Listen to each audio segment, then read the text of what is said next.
அதான் ஆப்ரேஷன் பண்ணலான்னு சொன்னாங்க டாக்டருங்க. நான் ஆப்ரேஷன் போகல. யூடியூப்பில் இவர் சாரோட சேனல் இது பார்த்து இங்கே போனால் நம்மளுக்கு சரியாக போவோம்னு நினச்சி இங்கே வந்தோம். இப்போ பரவாயில்ல. இந்த எலும்பு ஏன் பலவீனம் அடையுது அப்படின்னு பார்த்தீங்க அப்படின்னாக்கா, சரியான எண்ணெயை பயன்படுத்தாததுனால அவங்களுக்கு வந்து இந்த பாதிப்பு வருது. அப்போ எலும்பு வந்துட்டு பலவீனம் அடைகிறதுக்கு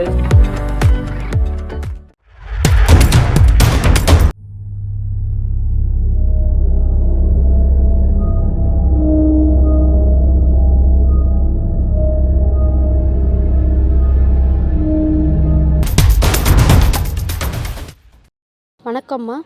வணக்கம்ப்பா, சொல்லுங்கள். உங்கள் பேர் என்னம்மா? எந்த ஊர்லேருந்து வந்திருக்கீங்க? பெங்களூர்லேருந்து வந்திருக்குறோம். என் பேர் காந்தா. எனக்கு வயசு 45.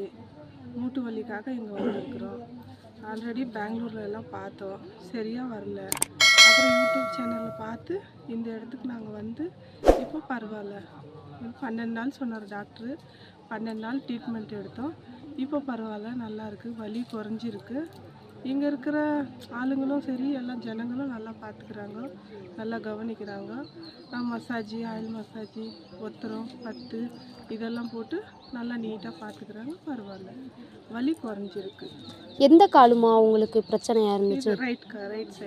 ரைட் சைடு சோத்துக்கால். அதுதான் பிரச்சனை இருந்தது. அதான் ஆப்ரேஷன் பண்ணலான்னு சொன்னாங்க டாக்டருங்க. நான் ஆப்ரேஷன் போகல. யூடியூப்பில் இவர் சாரோட சேனல் இது பார்த்து இங்கே போனால் நம்மளுக்கு சரியாக போவோம்னு நினச்சி இங்கே வந்தோம். இப்போ பரவாயில்ல. 2 மாதம் மருந்து எடுத்துக்கோங்கன்னு சொல்லியிருக்கார் சாரு. அந்த 2 மாதத்துலேயே இந்த ஜெல்லு சென்டரில் இல்லாத அந்த ஜவ்வு அதெல்லாம் கூடும். ஆனால் வலி பரவாயில்ல. அப்போத்துக்கும் இப்போத்துக்கும் வலி பரவாயில்ல, நல்லா இருக்கு. வீக்கம்லாம் இருந்துச்சாங்கம்மா? வீக்காக இருந்தது, ரொம்ப வீக்காக இருந்தது. ஃபஸ்ட்டு காலை எடுத்து வைக்க முடியல. இப்போ ஓரளவுக்கு பரவாயில்ல, நடக்கிற. வலி கொஞ்சம் லைட்டாக இருக்குது, அது 1 மந்த்து சரியாக போயிடும். போகர் நேச்சர் கியூர் சேனல் பார்த்துட்டு இருக்க எல்லாருக்கும் ஒரு வணக்கம். இன்னைக்கு நாம் எதை பற்றி பார்க்க போகிறோம்னா, மூட்டு தேய்மானம். மூட்டு தேய்மானங்கிறது இப்போ இருக்க உணவு முறை பழக்கத்தினால சின்ன குழந்தைங்கள்லேருந்தே வர ஸ்டார்ட் ஆயிடுச்சு. நிறைய பேர் மூட்டு தேய்மானத்தால் அவதிப்பட்டு இருக்காங்க. அதுக்காக நிறைய பேர் சர்ஜரியும் பண்ணிக்கிறாங்க. இப்படி இருக்க இந்த காலகட்டத்தில் நம்ம போகர் மூலிகை வைத்தியசாலையில் பாரம்பரிய இயற்கை முறையில் அதற்கு மருத்துவம் அளித்து குணப்படுத்திட்டு வந்துட்டு இருக்காங்க. இன்னைக்கு நாம ஆண்டனி சாருக்கிட்ட மூட்டு தேய்மானம் எதனால வருது, அதை எப்படி குணப்படுத்தலாம், அது வராமல் எப்படி பாதுகாத்துக்கலாங்கிறத இந்த காணொலியில காணலாம். மூட்டு தேய்மானம் அப்படின்றது வந்து சின்ன வயசுலேருந்து பெரியவங்க வரைக்குமே வர ஆரம்பிச்சிருச்சு. அதோட எலும்பு பலவீனம் வந்து எல்லாத்துக்குமே வர ஆரம்பிச்சிருக்கு. இப்போ கூட பார்த்தீங்கன்னா, ஒரு சின்ன பொண்ணுக்கு ஒரு 8 வயசு கூட இல்லை, அந்த வயசுல கூட வந்துட்டு ஒரு பொண்ணுக்கு வந்து கால் வலிக்குது அப்படின்னு சொல்லிட்டு அவங்களுக்கு நம்ம மருத்துவம் பார்த்துட்ருக்கோம். அப்போ எலும்பு வந்து பலவீனம் அடையுது. இந்த எலும்பு ஏன் பலவீனம் அடையுது அப்படின்னு பார்த்தீங்க அப்படின்னாக்கா, சரியான எண்ணெயை பயன்படுத்தாததுனால அவங்களுக்கு வந்து இந்த பாதிப்பு வருது. அப்போ எலும்பு வந்துட்டு பலவீனம் அடைகிறதுக்கு சரியான எண்ணெயை பயன்படுத்தாதது ஒரு காரணமாக இருக்குது. அதுதான் வந்துட்டு இந்த எலும்பு தேய்மானத்துக்கு வந்துட்டு மிக முக்கிய காரணமாகவும் இருக்குது.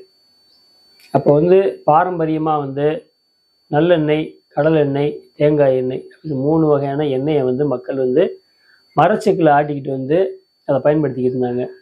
அப்புறம் காலப்போக்கில் அதனுடைய பயன்பாடு குறைஞ்சு எல்லாரும் விலை கம்மியாக விற்கக்கூடிய, பல பேர்களில் விற்கக்கூடிய, எண்ணெய்ங்கிற பேரில் விற்கக்கூடிய பல திரவங்களை வாங்கி எண்ணெய்ன்ற பேரில் பயன்படுத்த ஆரம்பித்தாங்க. அப்படி பயன்படுத்த ஆரம்பித்த நாள்லேருந்து இப்போ ஒரு குறிப்பிட்ட காலம் வரைக்கும் வந்துட்டு தொடர்ந்து அதை பயன்படுத்திக்கிட்டு இருக்கனால மூட்டு தேய்மானம் வந்து அதிகமாகிட்டே இருக்குது. அப்போ வந்துட்டு மூட்டு தேய்மானம் வந்துட்டு வரக்கூடாது அப்படின்னு சொன்னாக்கோ, மக்கள் வந்து மீண்டும் வந்து பாரம்பரிய முறையிலான எண்ணெய்களுக்கு வந்து மாறணும். அவங்களே போய் ஆட்டிக்கிட்டு வந்து அதை பயன்படுத்த ஆரம்பிக்கணும். அப்படி ஆட்டிக்கிட்டு வந்து பயன்படுத்தும் போது தேய்மானம் வந்து வரக்கூடியது வந்து நின்றோம். புதுசாக வந்து தேய்மானம் வராமல் வந்து தடுக்கப்பட்டுரும். அதே போல் வந்து கொலகொலப்பான காய்களையும் கீரைகளையும் கிழங்குகளையும் வந்துட்டு தொடர்ந்து வந்து பயன்படுத்திட்டு வரும்போது இந்த சின்ன வயசில் இருக்கக்கூடிய நபர்களுக்கெல்லாம் வந்து புதிதாக வந்து மூட்டு தேய்மானம் அப்படிங்கிறது வந்துட்டு வர்றதுக்கான வாய்ப்பு இருக்காது. குளகுளப்பான தன்மை உள்ள காய்களை கீரைகளை வந்துட்டு எடுக்காமல் யார் இருந்தாலும் அவங்களுக்கு வந்து இந்த தேய்மானம் அப்படிங்கிறது வந்து கட்டாயமாக வந்துட்டு வரும்.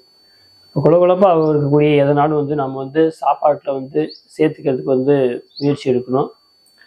அது மாதிரி வந்துட்டு ஒரு வேளை தேய்மானம் வந்துருச்சு அப்படின்னு சொல்லி சொன்னாக்கும் பலரும் போயிட்டு மாற்றுமுறை மருத்துவத்தில் அறுவை சிகிச்சைகள் செய்ய ஆரம்பிச்சிடுறாங்க. அப்படி செய்ய ஆரம்பித்த பிறகும் கூட வந்துட்டு அந்த வலி வந்துட்டு தொடர்ந்து நீடிக்குது அப்படின்னு சொல்லிட்டு நம்மகிட்ட மருத்துவத்துக்கு வந்துட்டு இருக்காங்க.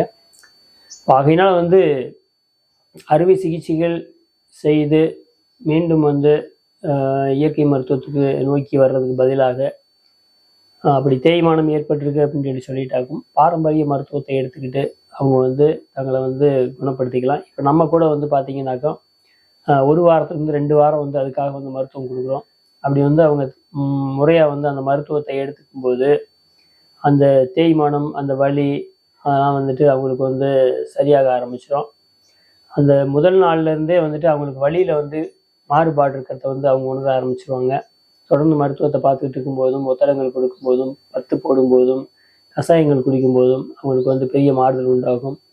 அது மட்டும் இல்லாமல் வந்துட்டு இந்த கொலகொலப்பு தன்மை உண்டாகிறதுக்கும் எலும்பு தேய்கிறது வந்துட்டு நிறுத்தப்படுறதுக்கும் அதுக்கப்புறம் வந்து ஜவ்வு கிளியாமல் இருக்கிறதுக்கும் அதுக்கப்புறம் வந்துட்டு நரம்பு தேயாமல் இருக்கிறதுக்கும் மூட்டில் நீர் கோர்க்காமல் இருக்கிறதுக்காகவும் வலியை வந்து குறையிறதுக்காகவும் சேர்த்து அதோட வந்து மலச்சிக்கலை வந்து குறைக்கிறதுக்காகவும் அதே போல் உடம்புல இருக்கக்கூடிய உஷ்ணங்கள் தீர்றதுக்காகவும் சேர்த்து வந்து நம்ம மூலிகை மருந்து வந்து அவங்களுக்கு தர்றோம். அந்த மருத்துவத்தையும் 1 மாதத்துலேருந்து 2 மாதம் வந்து எடுத்துக்கும் போது அவங்க வந்து முழுமையாக வந்து குணமடைஞ்சு பழைய நிலைக்கு வந்து அவங்க போகிறதுக்கான வாய்ப்பு வந்து அதிகமாகவே இருக்குது. அதனால் வந்துட்டு இதை அவங்க பயன்படுத்தி அந்த தேய்மானத்திலேருந்து விடுபட வேண்டும் அப்படின்றத நம்ம கேட்டுக்கணும். நம்ம கூட இந்த பதிவில் வந்து ஒரு காணொலி இணைப்போம். அதை பார்த்து அவங்க வந்து எப்படி வந்து குணமானாங்க அப்படிங்கிறத தெரிஞ்சுக்கிட்டு பாரம்பரிய மருத்துவத்தை எடுக்க மக்கள் முன் வர வேண்டும். நன்றி. என்ன நேயர்களே, சார் சொன்னதை எல்லாரும் கேட்டுட்டு இருந்திருப்பீங்கன்னு நான் நம்புகிறேன். உங்கள் உடல் ஆரோக்கியமாக இருக்கணும்னா மூட்டு தேய்மானத்திலிருந்து உங்களை நீங்கள் பாதுகாத்துக்கணும்னா பாரம்பரிய முறையில் மரச்செக்கில் ஆட்டி எண்ணெய்களை பயன்படுத்துங்க. உங்களுக்கோ அல்லது உங்கள் உறவினர்களுக்கோ நண்பர்களுக்கோ யாருக்காவது மூட்டு தேய்மானம் இருந்து அதனால் அவங்க அவதிப்பட்டு இருந்தாங்கன்னா கீழே சாரோட கான்டாக்ட் நம்பர் இருக்குது, சாரை கான்டாக்ட் பண்ணுங்க. பாரம்பரிய இயற்கை மருத்துவம் மூலம் எந்த சைடு எஃபெக்டும் இல்லாமல் குணப்படுத்திட்டு வந்துட்டு இருக்காங்க. மேலும் இது போன்ற இன்னொரு காணொலியில் உங்கள் அனைவரையும் காணும் வரை உங்கள் டேனியல்.